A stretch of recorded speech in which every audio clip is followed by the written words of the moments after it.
मैं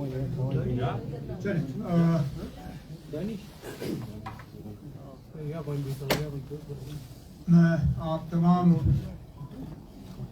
मीडिया के दोस्तों का इस प्रेस कॉन्फ्रेंस में खैर मकदम करता हूं। दरअसल हुकूमत के 1 साल मुकम्मल होने के बाद रिवायतन इस तरह के प्रेस कॉन्फ्रेंस और अखबारों के जरिए इश्तिहार में हुकूमत की कारकर्दगी के बारे में एक रिपोर्ट दिया जाता है, लेकिन इस बार बड़गाम और नगरोटा के बाई इलेक्शन के वजह से ना इश्तिहार देने की इजाज़त और ना ऑफिशियल लेवल पे प्रेस कॉन्फ्रेंस बुलाने की। तो इसलिए ये प्रेस कॉन्फ्रेंस SKICC में इंफॉर्मेशन डिपार्टमेंट की तरफ से नहीं, बल्कि यहाँ होटल में नेशनल कॉन्फ्रेंस के हवाले से, सिर्फ इसलिए क्योंकि मैं नहीं चाहता था कि आप लोगों को लगे कि बड़गाम का बहाना बनाते हुए हमने आप लोगों से ना मिलने का फैसला लिया। ना मैं ये चाहता था कि हम बड़गाम और नगरोटा का इंतजार करें और फिर मिलें, क्योंकि उसका फिर कोई खास मायने होता नहीं। अब मैंने शुरू में कोई लंबी चौड़ी बात करनी नहीं है, क्योंकि मुझे लगता है कि लगभग सारे इश्यूज जो मैं अपने ओपनिंग रिमार्क्स में टच कर लेता वो कहीं ना कहीं आपके सवालों में आ ही जाएंगे। तो बजाय ये कि मैं 15-20 मिनट आपके ज़ाया करके यहाँ तकरीर करूँ, बेहतर यही होगा कि मैं तनवीर से गुजारिश करूँ कि वो आप में से एक को आइडेंटिफाई करके आपको सवाल पूछने का मौका दें। जिस तरह तनवीर ने कहा, आप लोग मेहरबानी करके एक ही पूछ लीजिए, और अगर उसके बाद एक राउंड पूरा करने के बाद अगर वक्त रहा तो फिर कोशिश की जाएगी कि दूसरा राउंड कर लें, लेकिन फिलहाल आप लोग शुरू कर लीजिए और एक सवाल पूछ लीजिए। न्यूज़ 18 सर, न्यूज़ 18 सर, मेरा सवाल है, हालांकि सबका सवाल ये होगा कि जो मच अवेटेड है, जो कैंडिडेट्स अभी आपने नॉमिनेट नहीं किए हैं, तो उनका नाम कब तक जाहिर करेंगे आप? और दूसरा, जो नगरोटा बाई इलेक्शंस है, तो वहां पर कांग्रेस के साथ कोई शराकतदारी हुई है क्या? वो सीट ऑफ वैकेंट छोड़ेंगे?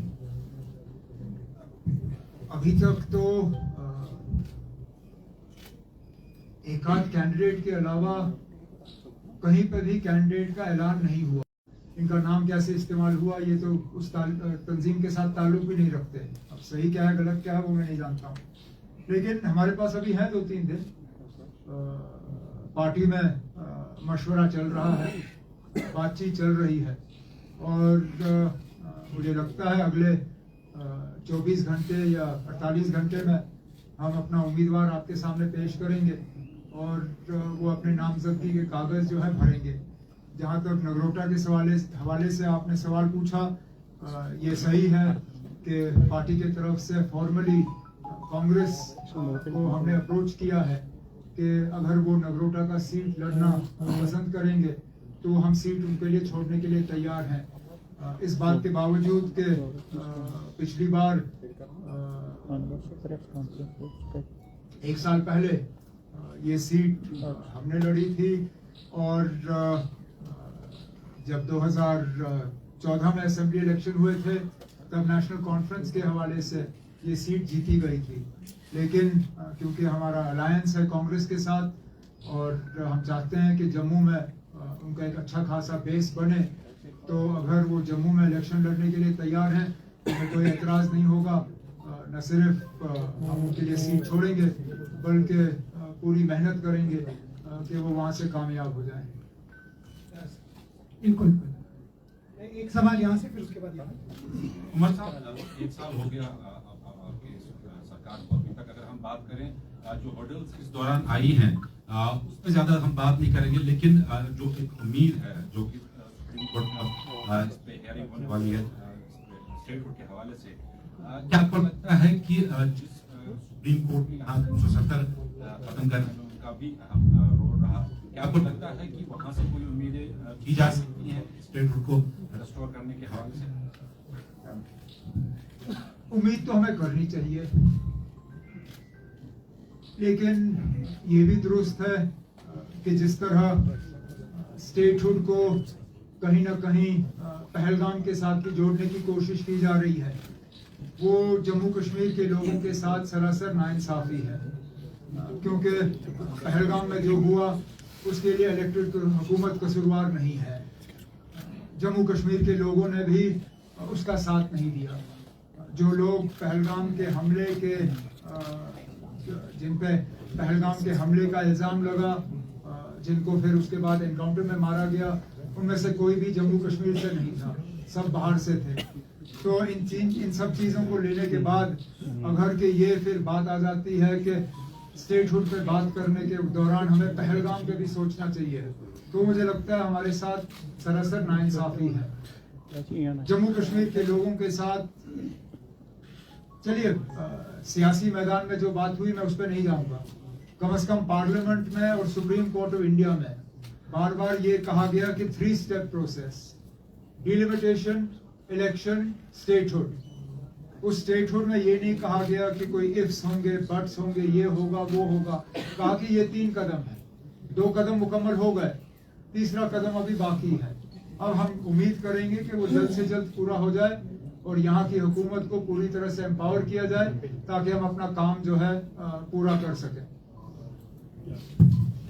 साहब, Firdaus live from JK news today. क्योंकि आपने परसों जो जम्मू में प्रेस कॉन्फ्रेंस की थी, उसमें क्रिटिसिज्म काफ़ी ज़्यादा हो रहा है मीटर्स को लेकर, तो उस पर क्या आप कुछ डिफेंड करेंगे? क्योंकि यहाँ पर आपने जो इलेक्शन से पहले वादे किए थे, कहीं ना कहीं उसमें जो हमने, आप हमारा मंशूर देखिए ना, हमने कहीं मंशूर में मीटर्स को निकालने की बात नहीं की ना, कहीं पे भी नहीं। और मेरा न सिर्फ मेरा अपना ये मानना है, बल्कि डिपार्टमेंट और लोगों का के तरफ से भी ये रहा है कि कई जगहों पे जहां अग्रीमेंट छोड़ के मीटरिंग हुई है, वहां लोगों के बिजली के बिल कम हुए हैं, मीटर लगने से बिजली का सप्लाई बेहतर हुआ है। और सबसे बड़ी बात, हमने जो अपने मंशूर में वादा किया है 200 यूनिट्स का, वो तभी मुमकिन होगा जबकि हम मीटर लगा के वो यूनिट मेजर कर सकें। अग्रीमेंट पे अगर आज मैं 200 यूनिट की बात कर भी लूं, तो जिन लोगों के घर में मीटर नहीं लगे हैं उनको ये लागू ही नहीं होगा, क्योंकि हमें पता नहीं है उनके घर में कितने यूनिट बिजली जा रही है। तो क्रिटिसिज्म जिन लोगों को करना होता है वो तो रिवायतन कर ही लेंगे, लेकिन मेरी हमेशा ये कोशिश रही है और पहले दिन से हमारी कोशिश रही कि मीटर लगाने के बाद सप्लाई में खराबी नहीं, सप्लाई में बेहतरी आनी चाहिए। लोगों को पहले बेहतर निज़ाम मिले, उसके बाद मीटर मिले। और पिछले साल सर्दियों के बाद, सर्दियों को लेके आप सबों ने देखा ना कि डिपार्टमेंट की तरफ से मुकम्मल कोशिश हुई कि बिजली के सप्लाई में कम से कम जो है कटौती हो, कम से कम सिस्टम जो है वो बंद रहे। इस दौरान जब फ्लड्स हुए पिछले महीने, उसमें भी डिपार्टमेंट की मुकम्मल कोशिश रही कि बिजली का सप्लाई जो है जल्द से जल्द दोबारा रिस्टोर हो। तो मैं फिर इस बात पे आता हूँ कि जिनको क्रिटिसाइज करना है वो करें, मुझे उससे कोई घबराहट नहीं। मेरी यही कोशिश है कि लोगों को कम कीमत पे बेहतर सप्लाई बिजली का मिले, और जो हमने अपने मंशूर में वादा किया है उसके लिए इंफ्रास्ट्रक्चर तैयार हो ताकि दोनों 200 यूनिट जो है नापे जाएं और उसके बाद हम इस वादे को पूरा कर सकें। उमर साहब, आपकी जो मुखालफत जमात है वो आपके ऊपर इल्जाम आयद करे कि स्टेटहुड की बहाली के ऊपर आपको किसी ने बुलाया नहीं ना, जब आपको बुलाया जाएगा। उमर साहब, Shakir Shakeel Bhatt from the mandate news. आपने जम्मू प्रेस कॉन्फ्रेंस में रिमार्क्स दिए कि आपके रिश्तेदार है गुलकार रोड पे, उन्हें भी स्मार्ट मीटर लगा के है, लेकिन जिन लोगों ने वोट दिया उनमें गरीब आवाम भी है। गरीब आवाम ये सवाल पूछना चाहता है, इलेक्शन से पहले ये क्यों नहीं कहा गया? इलेक्शन से पहले अगर आपको भी याद होगा, ये कहा गया कि असेंबली इंतखाबात होने दीजिए, फिर देखते हैं कि कौन और कैसे स्मार्ट मीटर्स लगा सकते हैं। इस बारे में आपका क्या मैंने अभी जवाब दिया। आप क्यों अपने साथियों का वक्त जाया कर रहे हो ना? उमर साहब हमारी- गरीब आवाम की बात है। उमर साहब गरीब आवाम की बात। उमर साहब हमारा सवाल सुनोगे, आपने तर्क किया। मैंने आपसे पहले ही कहा ना, गरीबों को लेके हमारा ये तजुर्बा रहा है कि जो लोग ईमानदारी से अपने लोड का असेसमेंट कराते हैं, जिनमें सबसे ज्यादा गरीब लोग हैं, उनके बिजली के बिल स्मार्ट मीटर लगने के बाद कम हो जाते हैं, बढ़ते नहीं हैं। बिजली का सप्लाई बेहतर होता है। और जिन गरीबों की आप बात कर रहे हैं, उनको हम ये 200 यूनिट जो है पहुंचाना चाहते हैं, लेकिन बिना मीटर के 200 यूनिट नहीं पहुंचेंगे। ये सारा जुड़ा हुआ है। बिलें कम हो, लोगों के ऊपर दबाव कम हो और बेहतर सप्लाई हो, यही हमारी कोशिश है। और इस कोशिश में काफी हद तक जो है हम कामयाब हो गए हैं। एक सवाल इधर से, उसके बाद हम वापस आएंगे। जी उमर साहब, I am Ishfaq from Outlook magazine. I just wanted to ask that there are reports that RBA category quota is being slashed, and another What thing, category? RBA category quota is being slashed in order to rationalize the reservation for the open merit category. And another thing, I would like you to comment on the removal of security of the Deputy Chief Minister. Look, I won't comment on either of the two things. One, because there is no point getting into speculation. The only people who know what has been proposed in this are the members of the cabinet. And therefore, to speculate about what is being slashed, what is being cut, would not be correct at this point in time. The cabinet subcommittee's report has been accepted by the cabinet. The department has been asked to prepare a memo for cabinet's approval. This will then go to the Lieutenant Governor as all cabinet decisions go. And therefore, for me now, before the memo has even reached the Lieutenant Governor, to start discussing the contents of that memo would be incorrect. So that is one. Secondly, as far as the security of the Honorable Deputy Chief Minister is concerned, that is for the police to answer.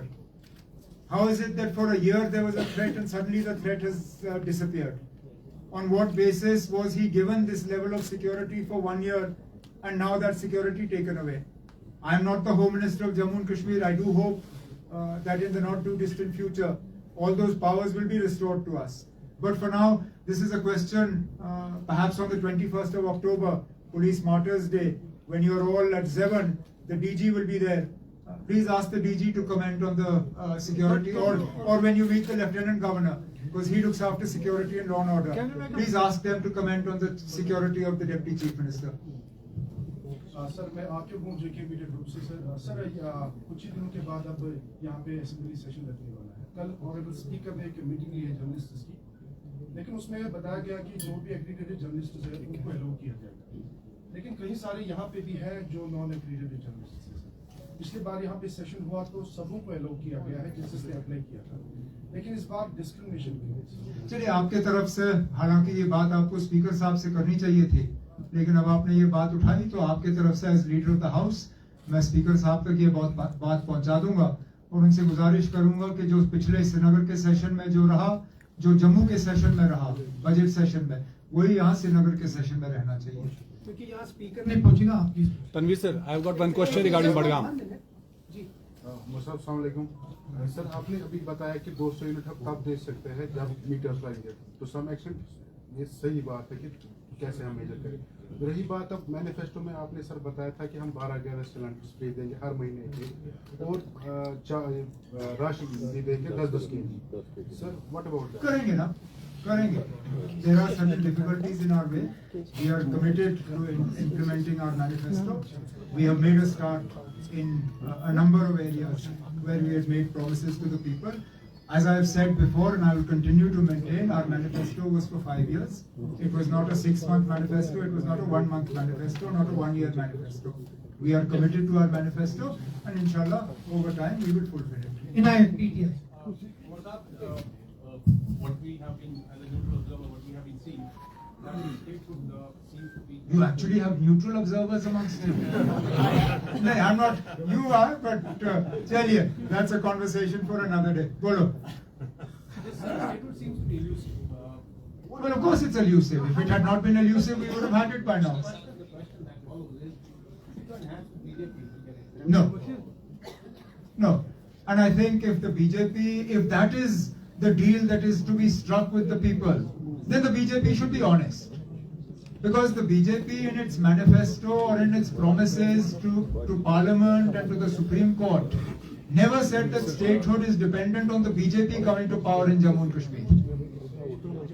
If that is the case, then I think the BJP should be honest. They should tell us that so long as there is a non-BJP government in Jammu and Kashmir, you will not get statehood. Then we'll decide what we want to do. But tying up with the BJP or an alliance with the BJP is out of the question. We've already seen how much that has destroyed Jammu and Kashmir. An unnecessary alliance between the PDP and the BJP was born in 2015. We are still suffering the after effects of that. I have no intention of repeating mistakes that other people have made. This is Mosum from ETV Bharat. National Conference bagged 35 seats in the last year election, and including 8 seats from Srinagar alone. But none of the legislators from the 8 constituencies in Srinagar were inducted in the Council of Ministers. So there's a growing perception that the National Conference is ignoring or sidelining its core base in the rally, including Srinagar. How would you like to respond on that? Look, it is a fact that the constraints of being a union territory and the artificially low number of ministers that we are allowed to induct does have its bearing in terms of areas and communities that can find representation within the government. That said, this belief that unless you're a minister you can't work for an area is incorrect. I'm not the Chief Minister of Gandarbal. I'm the Chief Minister of Jammu and Kashmir. Sakina is not the Minister for Noorabad. She's the Minister for Jammu and Kashmir. Javed is not the Minister for Rafiabad, nor for Baramulla district. He's for J&K. And all our work has been for the entire Jammu and Kashmir. Yes, there is still the possibility, even within the constraints that are placed on us of being a union territory, to have a few more ministers. It's something that I'm actively considering. Once the Rajya Sabha elections are behind us and the assembly session is behind us and we are done with the by-election, let's see what happens. Sean from CITI. What I wanted to ask is that August yourself mentioned that the promises that were made that the papers are being ready and all of it has now gone there, and we have entered a second phase of state of restoration in terms of where we are looking at. Is there a roadmap that is there in place, and whether you will be a legal party to the case that is in dispute? I've had conversations with very senior lawyers, both in J&K as well as in Delhi, about the possibility of becoming a party to this case as Chief Minister of Jammu and Kashmir. Because I don't think anybody else understands the disadvantages that we are put to by being a union territory than I do. Because I'm the only person in the entire country with the experience of being both Chief Minister of a state and Chief Minister of a union territory. So this is something that is actively being discussed with a legal team, and based on their opinion, there is a possibility that as Chief Minister, I will make myself a party to this case. So we can Solicitor General last time told us that is a consultation happening between the state government and the union government. Yeah, I read that. Is there any consultation? Like I said, I read that in the report from the Supreme Court. And sorry, this was consultation regarding statehood, right? Yes. Yeah, I mean, as I said, the first I heard about this was when the Supreme Court was informed about this. Nasir. All major cases of the government or High Court or other courts. But what has led the government not to appoint? Oh no, we have. I know what you're saying. I'm saying in recent case of the Gulmarg case, the Advocate General. I know what the question is, so let me save you time. We appointed an Advocate General. We appointed one within days of coming to power. In fact, we asked the existing Advocate General to continue. He was stopped from attending work.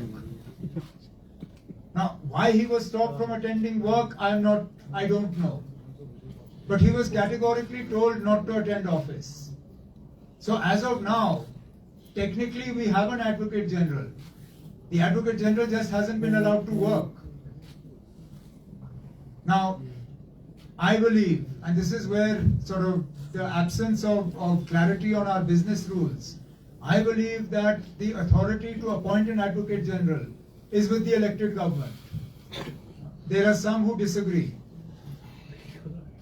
But we continue to press this case. We are also pressing for clarity on the business rules that were cleared by the cabinet in March of this year.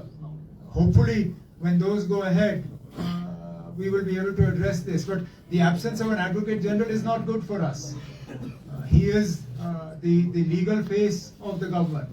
We are probably the only state or territory in the country that doesn't have an Advocate General who attends court. It's only the AAG who does this. And even there, oftentimes I think the AAG is confused as to where he should take his instructions from. एक दो सवाल यहाँ से लेते हैं, उसके बाद जी। उमर साहब, मैं शफीक फ्रॉम देशबंधु। आपकी जो मुखालिफत जमातें हैं वो आपके ऊपर इल्ज़ाम तनिज करते हैं कि ये जो भी वादे करते हैं स्टेटहुड की बहाली को लेकर या धारा 370 को वापसी को लेकर, कि ये धोखा, ये गुमराह कर रहे हैं लोगों को। ये बताइए ना, हम इसमें पीछे कहाँ रहे? एक साल पहले जब पहला सेशन हुआ श्रीनगर में, हमने जम्मू कश्मीर के स्पेशल स्टेटस और कॉन्स्टिट्यूशनल गारंटीज को लेके असेंबली में रेजोल्यूशन पास कराया। वो रेजोल्यूशन हमने मरकज की हुकूमत को भेजा। वो रेजोल्यूशन आज भी कायम है। उसको ना डिसमिस किया गया, ना रद्दी की टोकरी में फेंका गया। कभी ना कभी इस हुकूमत के साथ नहीं तो इसके बाद जो हुकूमत आती है उस हुकूमत के साथ वो बहस या बातचीत के लिए एक बुनियाद बनती है। हुआ जम्मू कश्मीर के खसूसी दर्जे के बारे में, जहां तक स्टेटहुड के हवाले से हमने बात की, पहले कैबिनेट मीटिंग में स्टेटहुड की बहाली का पहला रेजोल्यूशन वहां से पास हुआ। मैंने खुद दिल्ली जाके वजीर आजम साहब के हाथ में डाला। हुआ वो वादा भी हमारा पूरा। लेकिन ये इल्जाम बदकिस्मती से वो लोग लगाते हैं जो अपना सबसे बड़ा धोखा भूले नहीं। उन्होंने 2014 में वोट मांगे बीजेपी को बाहर रखने के लिए, और फिर इलेक्शन के नतीजे आने के फौरन बाद बीजेपी के साथ उन्होंने हाथ मिलाया। अब उतना बड़ा धोखा करने वाले लोग हमारे ऊपर इल्जाम लगाएं, मुझे लगता है वो थोड़ा सा गलत है। आप पूछिए, उसके बाद हम यहाँ जाएं। Sir, I have got question regarding Budgam. 1977 से बडगाम कॉन्स्टिट्यूंसी जो है उसे Jammu Kashmir national conference represent कर रही है और वो आपका स्ट्रांग होल्ड रहा है वहाँ पे। अगर वहाँ के सीनियर लीडर की बात करें आगा सैयद महमूद, न कि उनके घराने के साथ या जो भी उनके फैमिली है उनके घराने के साथ आपके 7 सेगमेंट्स में वोट जुड़े हैं, चाहे जड़ीबल की बात करें, सोनावारी की बात करें या बाकी जो निशस्त है। सवाल ये है सर कि महमूद साहब के लिए मैंडेट मांग रहे हैं। सर सवाल ये है कि अगर उसके बगैर कोई वहां पे कैंडिडेट होगा, क्या आपको लग रहा है कि नेशनल कॉन्फ्रेंस के लिए मुश्किलें हो सकती है? ये कौन सा सवाल? नहीं, सर मैं I am not advocating him, I am just telling you sir. You are here representing an individual. No I am not representing him sir, मैं जस्ट आपको सवाल कर रहा हूँ, क्या सर मुंतजिर मोहिद्दीन का अपनी पार्टी से निकलना सर वहाँ के मैंडेट की कड़ी है सर? That's it. मैंने पहले ही आपसे कहा, तंजीम के अंदर मशवरे का सिलसिला चल रहा है। अगले 24-48 घंटे में हम उम्मीदवार का फैसला करके आपके सामने रखेंगे। तब तक हमें क्लैरिटी होगी कि नगरोटा की सीट पे अगर कांग्रेस लड़ने के लिए तैयार है तो वो भी अपने उम्मीदवार का ऐलान करेंगे, और इंशाल्लाह संडे या मंडे तक जो है, वो वैसे भी मंडे लास्ट डे है, नामजदगी के कागज जो है भरे जाएंगे और कैंपेन का सिलसिला शुरू होगा। आखिरी 2 सवाल किए हैं ना, उसके बाद देख सकते हैं। सर,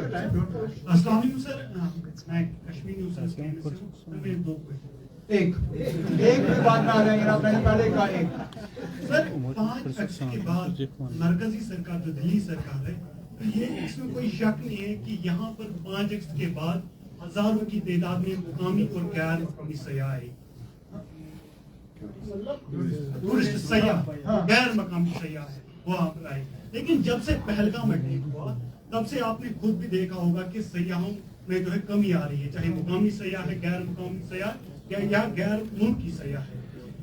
लेकिन 5 अगस्त से पहलगाम अटैक तक मरकजी सरकार ने बहुत ज्यादा कोशिश की कि यहाँ पर सयाह आए, लेकिन पहलगाम अटैक के बाद मरकजी सरकार का कोई मेजर स्टेप हमने नहीं देखा कि यहाँ पर टूरिज्म को फिर से रिवाइव किया जाए। आप गए, आप कर रहे हैं, लेकिन आपको नहीं चाहिए, आपको नहीं लगता कि आपको चाहिए कि आप मरकजी सरकार से बात करें ताकि सयाहों में यहाँ पर बेसिक निजाम आए, क्योंकि हजारों लाखों यहाँ पर लोग हम अपनी जगह कोशिश कर रहे हैं, इस बात के बावजूद कि इसमें भी बीच बीच में हमें ताने मिलते हैं कि आप लोग टूरिज्म प्रमोशन इतना क्यों कर रहे हो। हमें मालूम है कि लाखों लोगों के घर इससे चलते हैं और हम चाहते हैं कि दोबारा टूरिज्म जो है उस मुकाम पे पहुंचे जो पहलगाम के हमले से पहले जो हालात थे। उसी सिलसिले में हालांकि मैं और नासिर नहीं गए, लेकिन हमने अपनी टीमें मुल्क के बाहर भी भेजे। आज भी हमारा एक बहुत बड़ा डेलीगेशन सिंगापुर में है कि साउथ ईस्ट एशिया से टूरिज्म जो है वो दोबारा बहाल हो। यही लोग जो है पेरिस, लंदन और बर्लिन जाएंगे अगले महीने टूरिज्म प्रमोशन के लिए। मुल्क के अंदर की सतह की बात करें तो पिछले दिनों नासिर उदयपुर गए थे टूरिज्म के सिलसिले में। हमारी कोशिशों में कोई कमी नहीं है और मैं ये भी नहीं कह सकता हूँ कि मरकज ने हमारा साथ नहीं दिया, लेकिन एक सच्चाई है जिस सच्चाई से हम इनकार नहीं कर सकते। फिलहाल बदकिस्मती से जम्मू कश्मीर के अंदर से हम 2 अलग अलग आवाजों में बात कर रहे हैं। एक तरफ से हम लोग जो इलेक्टेड गवर्नमेंट है हम टूरिज्म प्रमोशन की बात करते हैं, लेकिन दूसरी तरफ से अनइलेक्टेड गवर्नमेंट की तरफ से कश्मीर का एक अच्छा खासा हिस्सा अभी भी टूरिज्म के लिए बंद है। दोदपथरी टूरिज्म के लिए बंद है, ध्रंग टूरिज्म के लिए बंद है, गुलमर्ग, खिलनमर्ग मतलब गंडोला के नीचे का इलाका खुला है, लेकिन दाएं बाएं जाने की कोशिश करें तो सीआरपी वाले पीछे दौड़ते हैं और कहते हैं ये बंद है। अब जब टूरिस्ट यहाँ आना पसंद करता है, जब वो टूरिज्म ऑर्गेनाइजर से पूछते हैं ना कि यहाँ आप जा सकते हैं, और टूरिज्म वाला कहता है कि नहीं यहाँ जा नहीं सकते हो, सिक्योरिटी की वजह से बंद है, वो कहते हैं ना अगर यही लोग डरे हुए हैं, अगर ये खोलने के लिए तैयार नहीं है तो मतलब खतरा है और उस वजह से टूरिस्ट भी है जो है आ नहीं रहा है। तो हमें तो पहले ये करना होगा कि जो इलाके हमने बंद किए उनको खोलना होगा। 35 साल में हमने ये इलाके कभी बंद नहीं किए, जबकि सबसे ज्यादा मिलिटेंसी थी यहाँ पे। द्रंग बंद नहीं था, दोदपथरी बंद नहीं, गुलमर्ग का ऊपर इलाका बंद नहीं, आरू बंद नहीं। अब मुझे लगता है वक्त आ गया, हमें थोड़ी सी हिम्मत करनी होगी, हमें ये इलाके दोबारा टूरिज्म के लिए खोलने होंगे ताकि कोई कंफ्यूजन ना हो और उसके बाद हम पूरी तरह से इन इलाकों को प्रमोट कर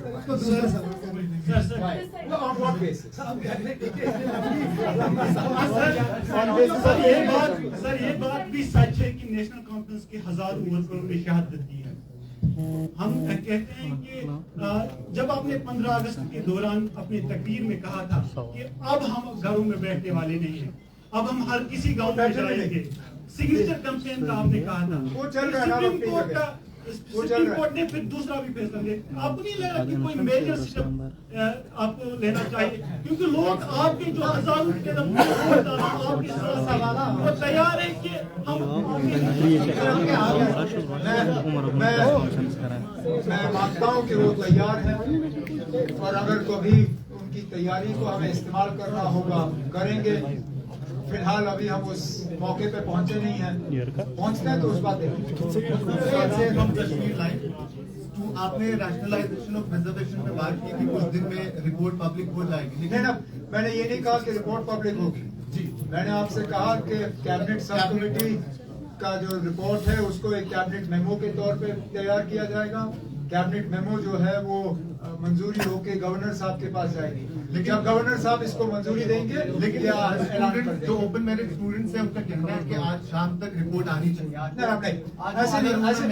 ऐसे होगा ही नहीं ना। और उन्होंने सपोर्ट कहा है। No government works under pressure, and I am the last person who you can pressurize to do something. There is a procedure. That procedure is being followed. Now it is not only impropriety, it is bordering on illegal to release information that has not even reached the Lieutenant Governor. Let the cabinet memo be finalized, let it be signed, let it reach the Lieutenant Governor. There is no attempt to hide anything. There is no attempt to delay. Please understand, we have completed our process. It is a matter of days. The moment the Honorable Lieutenant Governor signs the cabinet memo, all information will be put in front of the people. But we are not going to bypass procedure just because somebody thinks they can exert pressure. I don't work under pressure.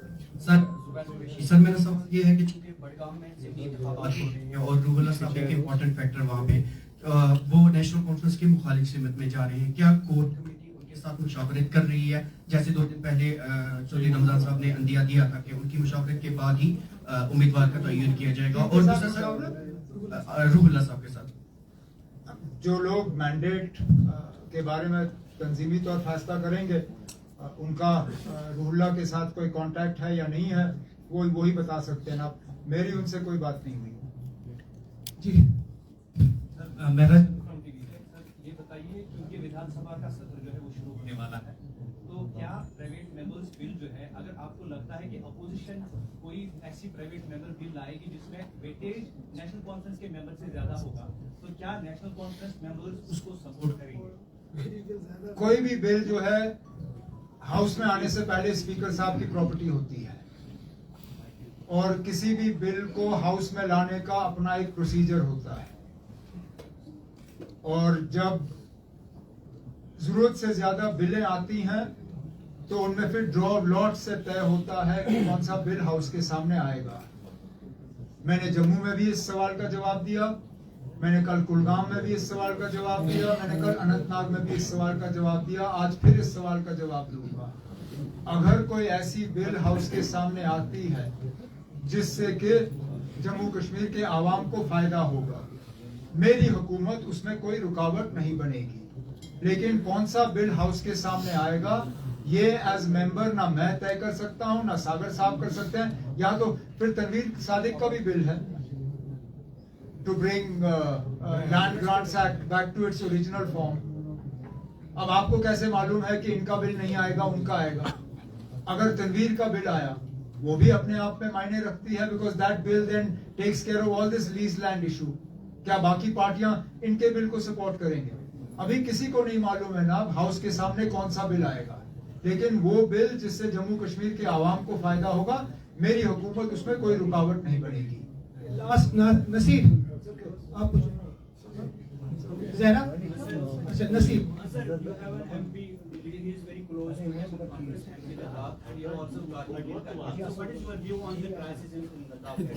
No, I think the crisis is extremely unfortunate. The people of Ladakh have been pushed to the wall. Promises have been made to them that have not been kept. And unfortunately, this seems to be a practice, particularly with the erstwhile state of Jammu and Kashmir. Promises are made and then promises are broken. Ladakh was promised 6th schedule. Now, either they knew they can't give 6th schedule and they still made the promise, in which case they shouldn't have done it. Having promised 6th schedule, why aren't you implementing it? It's similar to our case. You promised us statehood. You're not giving us statehood. Is the attempt now to push Jammu and Kashmir to the wall also? Is that what you're saying? That they're not happy with the situation being peaceful here. They're not happy with the fact that this demand is only being made in a democratic and constitutional manner. The fact is that both Ladakh and Jammu and Kashmir were promised something significant. All we want is those promises kept. The promise made to Ladakh should be kept, and the promise made to Jammu and Kashmir should be kept. आप जो बड़गांव और बिजली के बगैर कुछ ma'am से सवाल पूछना है, मैम से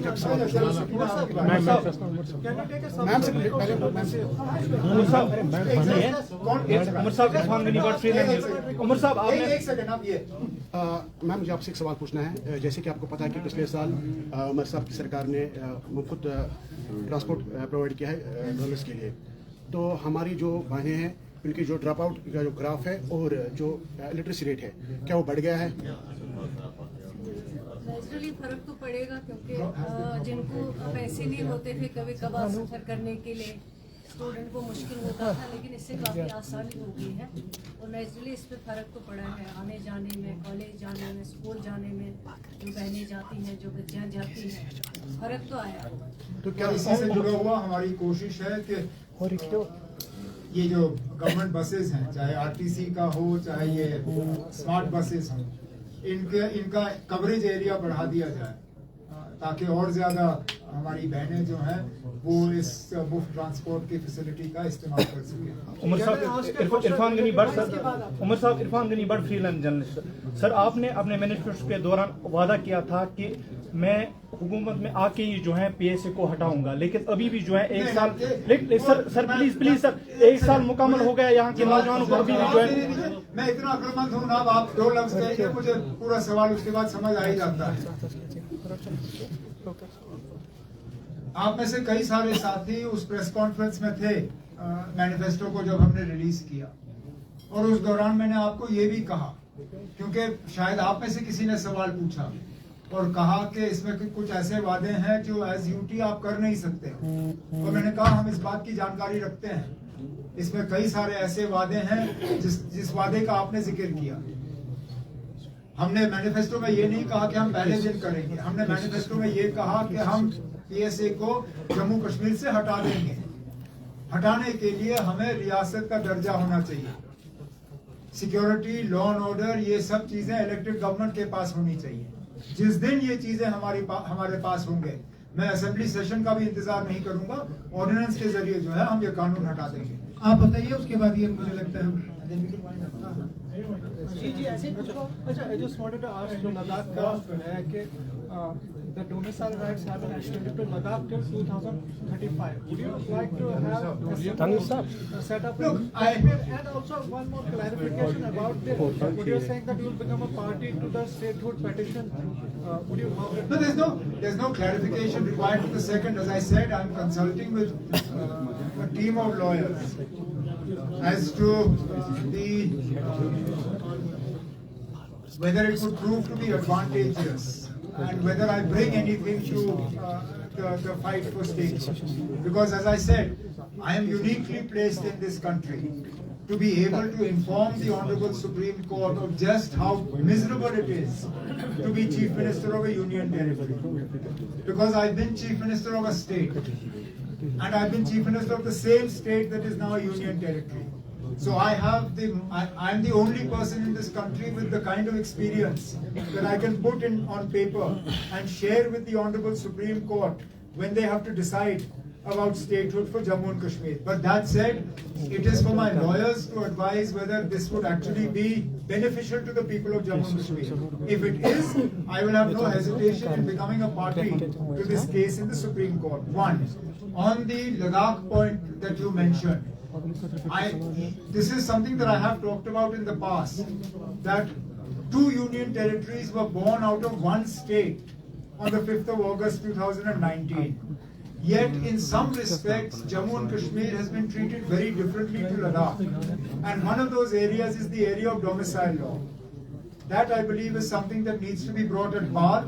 But for us, the more important question is that the main promises made to Ladakh and Jammu and Kashmir should be kept, give them what they've asked for, and restore our statehood. बहुत शुक्रिया आप सबका। मेरी गुजारिश होगी कि चाय का एक कप पीजिए।